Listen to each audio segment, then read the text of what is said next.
Think of his Buffett tax plan.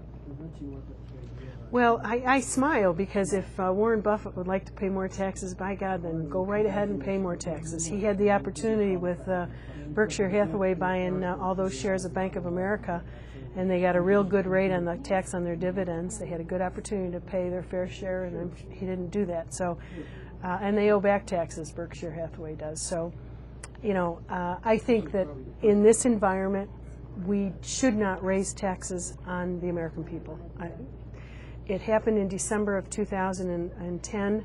A Democratic House, Senate, and President had the opportunity to raise taxes, and they didn't. They said, in this economy, we need to keep taxes. We cannot raise taxes on the American people.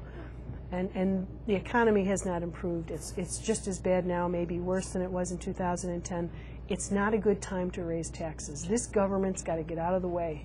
The regulations, when you see things like the NLRB telling Boeing that they can't go into South Carolina and open up a new plant, that's the government being oppressive and getting in the way of the private sector. And that's, I believe, the biggest obstacle to getting this economy turned around. What elements of this plan can you agree with? Well, I think you know, the payroll cuts for employees and employers, that's a place to start. I guess my biggest objection with this whole plan is that it's temporary. A stimulus, the very nature of a stimulus is that it's temporary. And what I hear from the businesses is they can't plan. They don't know what their tax rates are going to be.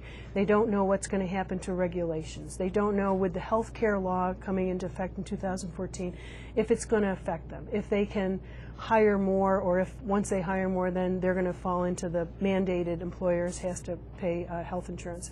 So the uncertainty that's created by these short-term, you know, we need roads and infrastructure, but we don't need it in a stimulus plan. We need an overall plan that it's budgeted items that our contractors, that our localities can count on and plan and predict that this is what's going to happen. We've got money budgeted for roads and infrastructure. Stimulus is temporary, and that's again that uncertainty and no ability to plan for anyone, certainly not our businesses.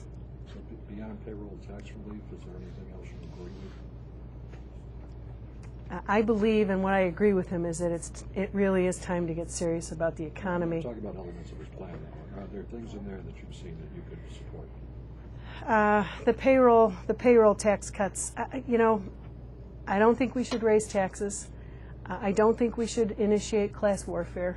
I think we need to get serious about getting regulations and getting the government out of the way of businesses.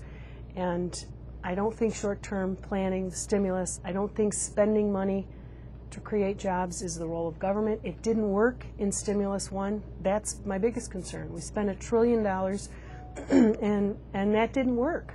So we still have unemployment at 9.1%. No so other areas of agreement? no.